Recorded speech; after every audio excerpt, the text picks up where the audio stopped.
ధాన్యలక్ష్మి ఇంట్లో ఉన్న వాళ్ళందరి దగ్గరికి వచ్చి, "నా ఆస్తిలో సగవాటాని నాకు ఇచ్చేయండి. అడిగే హక్కు నాకు ఉంది కాబట్టే అడుగుతున్నాను. మర్యాదగా నా ఆస్తిని నాకు ఇస్తారా లేదా?" అని చెప్పేసైతే చాలా గట్టిగా అడుగుతూ ఉంటుంది. ఆ మాటలు వినగానే అక్కడ ఉన్న వాళ్ళందరూ అయితే ఒక్కసారిగా షాక్ అయిపోయి మౌనంగా ఉండిపోతారు. అది చూసిన రుద్రాణి అయితే, "అవును, ఎవరి వాటాలు వాళ్ళకి పంచేస్తే చాలా మంచిది కదా!" అని చెప్పేసైతే అంటూ ఉంటుంది. ఆ మాటలు వినగానే అక్కడ ఉన్న వాళ్ళందరూ అయితే, "ఏంటి వీళ్ళు పట్టిన పట్టు వదలలేనట్టే ఉన్నారు" అని చెప్పేసైతే అనుకుంటూ వాళ్ళ వైపు చూస్తూ ఉండిపోతారు.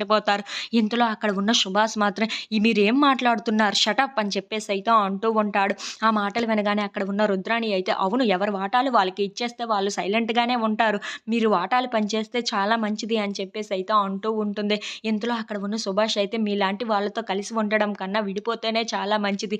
మా నాన్న ఇప్పుడు హాస్పిటల్‌లో ఉన్నారు. మా అమ్మని ఓదార్చాలే తప్ప ఇలా వాటాలు పంచమంటున్నారు కదా మీరు. మీలాంటి వాళ్ళతో కలిసి ఉండడం కన్నా విడిపోతేనే చాలా మంచిది. ఇప్పుడు చెప్తున్నాను వినండి. రేపే మన వాటాలు పంచుకుంటాను. లాయర్ గారిని పిలిపించి అందరికీ ఎవరి వాటాలు వాళ్ళకి ఇప్పించేస్తాను" అని చెప్పేసైతే అంటూ ఉంటాడు. ఆ మాటలు వినగానే అక్కడ ఉన్న రాజు, కావ్య వాళ్ళు అందరూ ఒక్కసారిగా షాక్ అయిపోతూ ఉంటారు. ఇంతలో అక్కడ ఉన్న రుద్రాణి అయితే చాలా సంతోషిస్తూ ఉంటుంది. హమ్మయ్య! ఇప్పుడు ఎవరి మట్టుగా వాళ్ళు ఉండొచ్చు. ఒకళ్ళ మీద ఆధారపడవలసినంత అవసరం అయితే ఉండదు అని చెప్పేసైతే అనుకుంటూ ఉంటుంది.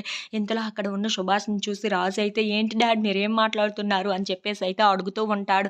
ఆ మాటలు వినగానే అక్కడ ఉన్న సుభాష్ అయితే, "అవునురా, ఇలాంటి వాళ్ళతో ఉండటం కన్నా విడిపోయి ఆనందంగా ఉండటం చాలా మంచిది. అందుకే రేపే వాటాలు పంచడం మొదలు పెడతాను" అని చెప్పేసైతే అంటూ ఉంటాడు. If you like this video please like, share and subscribe friends.